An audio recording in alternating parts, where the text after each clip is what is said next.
We need to stop building fence like Granddad and start building fence like our kids will need to in the future. This is Mr. Fence Academy. Let's talk about how to cut top of a fence, guys. So a dog-eared privacy fence, we can put a cut on top of it. We have a sunrise or a scallop, or here at Mr. Fence we have a custom cut we call the wave, which looks like this. The objective or the goal of having a wave cut on top of the fence is that we eliminate the peaks and valleys of a sunrise or a scallop fence. A scallop fence comes to a nice point on the post, and a sunrise comes to a V at the post on those two types of fence. Those work really well if you have finials or an exposed French Gothic type post. But if you have a homeowner that doesn't want to have a decorative post, this is a great cut to put on top of the fence so it doesn't look like a normal dog-ear fence like this one here. So the way that we do this is that first thing we have to do is go through and locate on the outside of the fence. We have to locate everywhere that there's a post. So from the inside of the fence, we walk around, we reach over the fence and put a tick mark, as we see here. This tick mark tells me there's a post directly below that. Between that tick mark or this post and the next post or the last post, we need to locate the center between the two posts. Here we've located the center, and we use an arrow to identify that that's the center, different than that's the post. We need to know the difference between the two.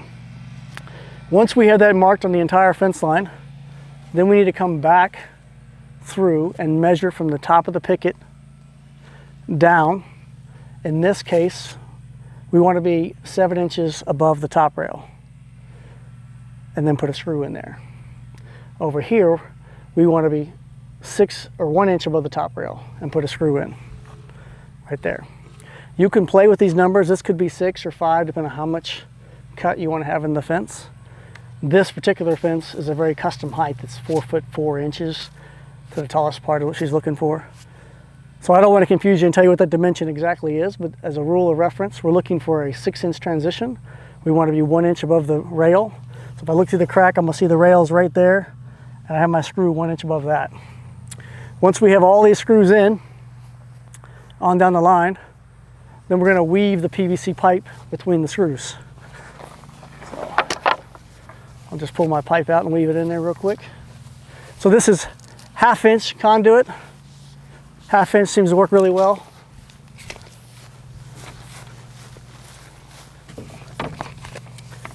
So the way this is going to work is we're going to go where the posts are.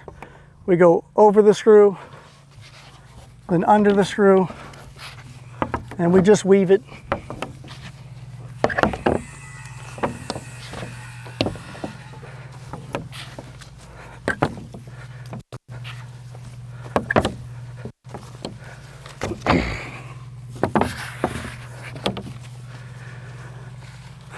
Once we have that, then we'll just take a pencil and trace the top of the pipe. The key thing to pay attention to is at the beginning and the end. If we notice, this curve is continuing like a scallop right now. It's going to continue up. But if I pull this down, it changes the angle here. That's what we're looking for. We want it to kind of flatten out at the top.